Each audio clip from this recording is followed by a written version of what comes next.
When I first started telling people that I was going to homeschool my kids, or when I tell people that I do homeschool my kids, the most common thing that I hear, you're probably hearing it as well, is don't you want them to be socialized? This is the thing that drives homeschool moms crazy. Not only because it kind of feels like they're looking at you as though you haven't thought this through, right? But then also implying that our kids are like dogs, right? Like dogs need to be socialized. They need to be taken to the park often as puppies. Otherwise, they will like lash out and maybe not be good with other dogs or maybe not be good with other humans. Homeschooling children is actually, in my opinion, one of the best ways to socialize your children. And I've seen like ahead, like I've seen to the future when I just recently met a 15-year-old homeschool boy. Now I'm going to tell you the things that we do to socialize the kids, or not socialize them, but like to make sure that they have like healthy social skills. I'm going to talk to that. But I also just want to tell you that my suspicions that homeschooling was actually better for young children than public school recently was confirmed when I met a 15-year-old boy who has been homeschooled his entire life.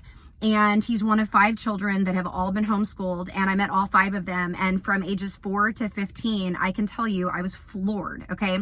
So my boys have another like 15 or 16-year-old through a family member that they know that I've had the displeasure, I should say, of interacting with and meeting. And then there's this other 15-year-old that I met who was homeschooled. And I was absolutely floored when this little boy sat with all of the adults at brunch recently while his younger sibling sat at another table. Not only was this boy dressed to impress, so very well dressed, very well spoken, but he was intelligent. I mean, he could speak about mythology from around the world. He was quoting scripture, which we're not a Christian family, but I was still very shocked that he was able to pull that from his repertoire. He was well-spoken, well-mannered, well-dressed, intelligent. Even at one point, he asked his mother if it was okay to share a family story or if it was a family secret. And of course, she said, no, that's fine, go ahead. But just seeing the way that he interacted with the adults at the table, I was floored. I have not seen another teenager, especially an American teenager, behave like this. Like I've met other teenagers where I just sort of assumed that, acting like a dude boy was appropriate or just like what teenagers were like. But after meeting this boy, I went, oh my gosh, I can actually see into the future and see my children continuing to behave like this. So let me speak to kids are going to be homeschool weirdos, right? And by the way, I love my homeschool weirdo kids. I love the things that they are into because they are not common. They're not things that you would typically see like a public school kid be involved in or be knowledgeable about. And so I love that my homeschool kids are weird, but I'm going to speak to the socialization aspect. So if you are considering homeschooling and you yourself are a social person, a social creature, your kids are going to be social. Okay. So the problem that we have is when kids are in a public school or a private school setting, what happens is they usually are only used to being around same aged peers, right? So Monday to Friday, 7:30 to 4, or whatever your school schedule is, they are around same aged peers. And not only same aged peers, but they are in a class with the same group of kids for the entire school year, okay? Versus homeschool kids are typically around mixed aged children day in and day out. So some of these homeschool groups can be as young as 4 all the way up to like 12 if you have an elementary school child. So the youngers usually pair up with the bigs. The bigs are helping the littles. The bigs have the benefit of an extended childhood and extended imagination because it's okay for a 10-year-old to be goofing off in the forest with a 5-year-old building fairy houses because they're interacting with a 5-year-old. So it's like safe, to do that. Or you see 10-year-olds still having Nerf fights with 7 and 8-year-olds. They're still playing on the jungle gyms together. They have an extended childhood. And there's a lot of research that shows an extended childhood and extended use of imagination actually better prepares the children for other skills later in life, right? So imagination leads to innovation, problem solving, resourcefulness, and also just basic social skills that come from having to interact with different people from different walks of life, right? Also, homeschool kids are often well-traveled, and what comes with that is being able to talk to people from different cultures, different languages, different backgrounds. My kids have had to order food in Japanese, in Nicaraguan, in Vietnam. They actually walked to a restaurant in Vietnam and had to order their own food and then pay for it. I can't tell you a better practice of social skills than speaking a completely different language than somebody else. Not to mention that homeschool kids are often around a lot of other adults, and so they're hearing the way that adults speak to one another. They're also hearing when adults disagree. So I strongly advocate for co-ops where you're with like-minded people, but every now and then it happens to where these are not my people, but still coming up with a way of discussing things and respecting differences. So, in our home, this is what we believe. So tell me about your home. And then the other mom might say, well, yeah, that's definitely not something that we're supportive of or advocates of, but blah, blah, blah, blah, blah. And you hear two different adults disagreeing on something like fundamental differences, but finding common ground and being respectful to one another. And the kids are listening to this. They are constantly eavesdropping on the adult conversations. And of course, we talk about things that are child appropriate when all the kids are within earshot, but they hear the way that adults speak to one another. Versus in a public school or a private school, oftentimes the kids are only really interacting with a teacher, a principal, or a coach, and they're not observing how adults speak to one another because they have that one teacher that's in the class day in and day out that is speaking to children the majority of the time. So there's a big difference in that.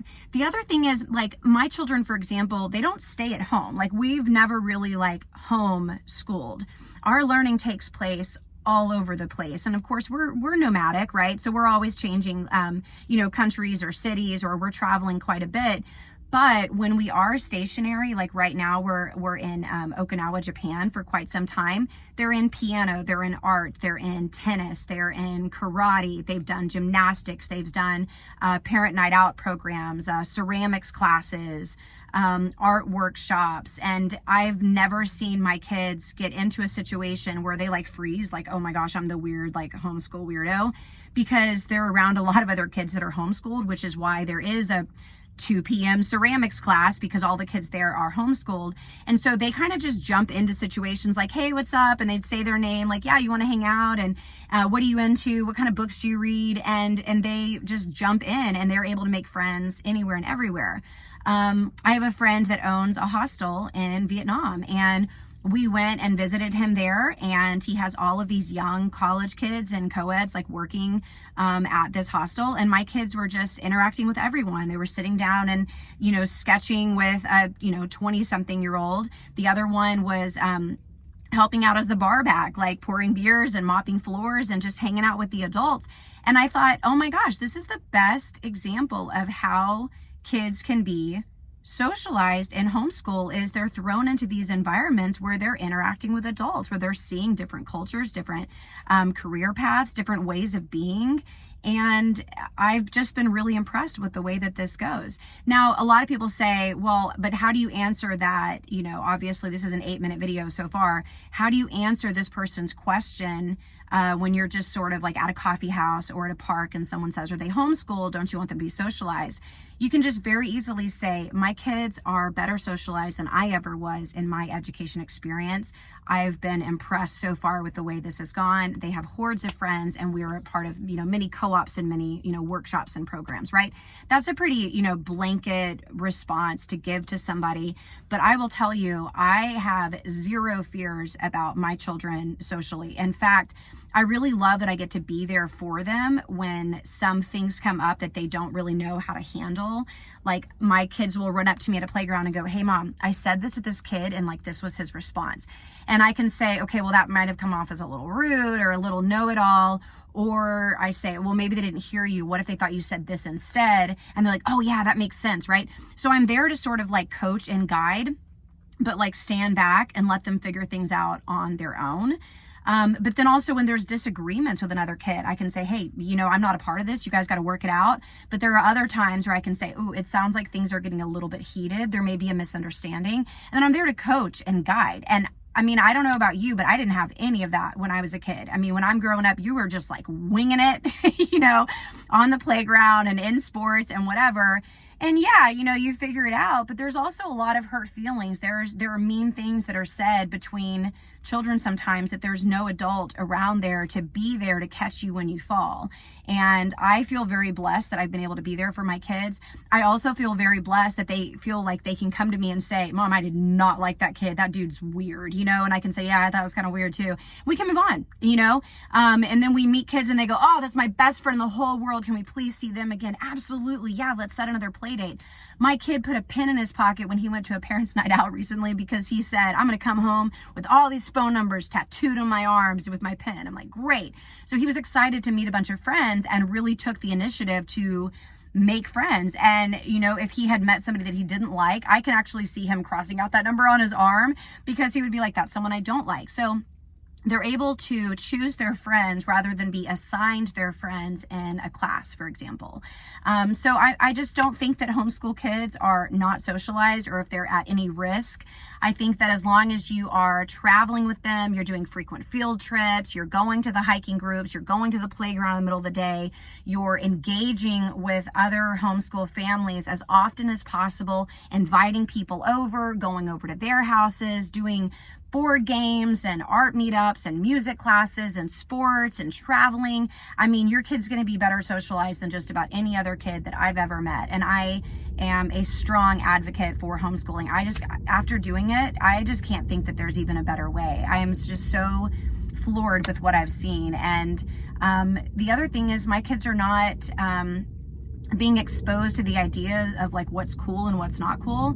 I actually saw a mother the other day post something on Facebook and she said, I have a kid that's about to start kindergarten and I've got to take him clothes shopping for school. What are the cool kids wearing these days? And I was like, oh my gosh, like, I guess because I'm so sheltered in my little homeschool world that I forgot that is a pressure that's on kids, is like what's cool and not cool to wear.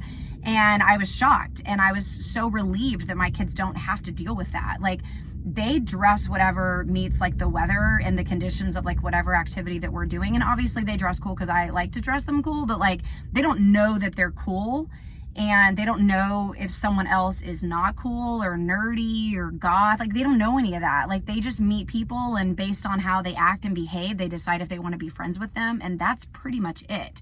They don't know about cliques. They don't know about popularity. And they definitely have not been sent the message that if you're good at school, you're a nerd, which is a message that I received often where I thought, oh, all the popular kids are dumb. Like none of the popular kids are into math club or choir or bands. It's totally the nerds, and that was 90s America. But I'm so glad that my kids do not have to deal with that and they don't have to deal with those social pressures.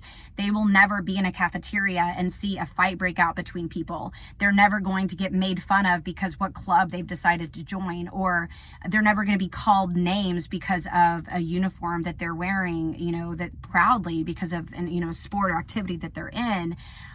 I love that. I love that for them. They're not going to go to dances where they're highly sexualized in nature beginning in middle school and continuing even worse in high school.